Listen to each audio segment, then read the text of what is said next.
Hey everybody, welcome to day 232 of Reseller Reflections, the day in life of a full-time reseller supporting her family. It's Sunday, January 26, 2025, and we did not meet our sales goal today, and we did not meet our sales goal last week. It wasn't horrible, but it wasn't great. All right, so that's kind of where we stand with that, but on to better things. Today was, well, first of all, I'm reset to zero, as I hope the people joining me on the Reset to Zero Challenge are. Haven't mentioned it in a little bit, but if you want to join us, just put it in the comments or send me a note, and you will be part of this team that is showing up and resetting to zero every day.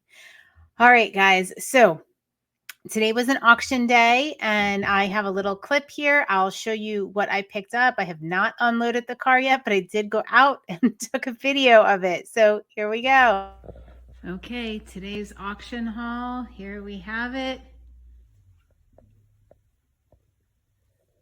We have some tins, box of random stuff, typewriter I picked up for my son for $1 or $2. Old trombone. People like those for decoration, even if they're not working. It's in pretty rough shape. Some vintage toys. Oh, an Electrolux canister vacuum. We'll see. Hopefully I have some luck with that. A table. Just couldn't resist it because it was sturdy and it was $1. Those old vintage lunch pails. Those are going to be kind of fun. I just love those. I think there's some radios in there, like some salvage type things, some tin toys. I don't know. There's all sorts of stuff piled in here. And I have the big thing that has to be delivered because it did not fit in my car. All right, look, you can see what the weather is like here. There's so much salt on the roads. Look at this car. And the auction is kind of in a rough parking lot, so I did not clean it before I went. What a mess. All right, so that was the auction haul, minus the one thing that is going to be delivered this week, but I'll show you guys a picture of that when it gets here, because that was my literally big purchase. All right, because it was not going to fit in. I kind of I said I was not going to get any big things today at the auction, but I did get something big. I really don't want to be selling big things. I don't want, but I just couldn't resist at the price it was. I just had to have it, and you'll find out all about it. All right, so tonight I want to talk about your best. Do we do our best? When do we put forth all of our effort? So I was listening to, of course, Mel Robbins' podcast, right? And she was talking about, let me see what the name of it is. And of course, I'll link it up. It's 3 questions that determine who you really are. And I didn't finish it yet, but it was really good. What I listened to, I was really enjoying it. But the first person she talked about was Terry Crews, who I really only know, guys, I'm super out of touch with like things that are, going on, pop culture, TV, all of that stuff. But I only knew Terry Crews because my kids were super fans of Brooklyn Nine-Nine. And so I'd watch it with them occasionally. And, everybody'd always be marveling at Terry Crews and just blah, blah, blah. But anyway, his story is phenomenal. I had no idea. But he had this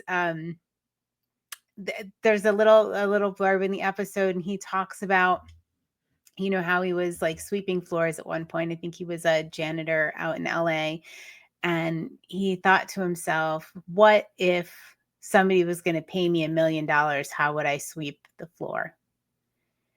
And Mel Robbins kind of translates that into, all right, like what if somebody would pay you $1 million for whatever you're doing? Would you put forth your best effort?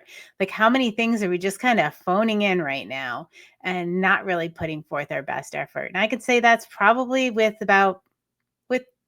almost all of the things I do. I don't put forth maybe like 90%. Yeah, Molly, I'm going to do 90%, but I just don't put everything into what I'm doing all the time. But what if I asked myself that question? Like, what if I was going to be paid $1 million? What would I put? Would I put more work into it?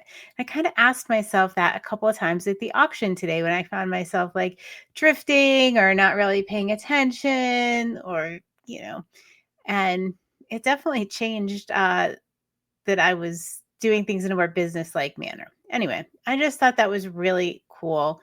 The other point in this episode was Total Slight Edge, which is the book club book we're doing now. If you are not reading this book with us, we go through it week by week, chapter by chapter, and it's really just phenomenal. But anyway, so sometimes it's just showing up, right? Show up for book club. It's great. But sometimes all we can do is show up, and we can start where we are. And maybe that is your best right now. And there was a story, Terry Crews story, about how he went and he paid to join a gym. And for, I don't know how many days, maybe a couple weeks, he went and he sat on one of the weight training machines and read a magazine, because the best he could do was show up. And he knew eventually, if he kept showing up, that he would start using the weights and he would start doing all that stuff. Now, if you've seen him and what he looks like now, that worked out really well. But he started where he was, and I just found that very inspirational, right? Maybe it's, putting on your sneakers in the morning. Like, what's that one thing you can do that's going to propel you forward? Show up. Sometimes that's all we can do. And sometimes that is our best. And we need to give ourselves a little bit of credit for that. Because if you show up, eventually you're going to take the next step, and it's going to be a little better. And the Slight Edge can help you get there if you want to join our book club, because I really believe in it. All right. So that is kind of what I wanted to say about that. Listen to this Mel Robbins podcast or the original interview with Terry Crews. It's fascinating. It's fascinating. I think there's just so much to glean from that. So hope everybody has an awesome night, and I will see you on day 233. Night, night.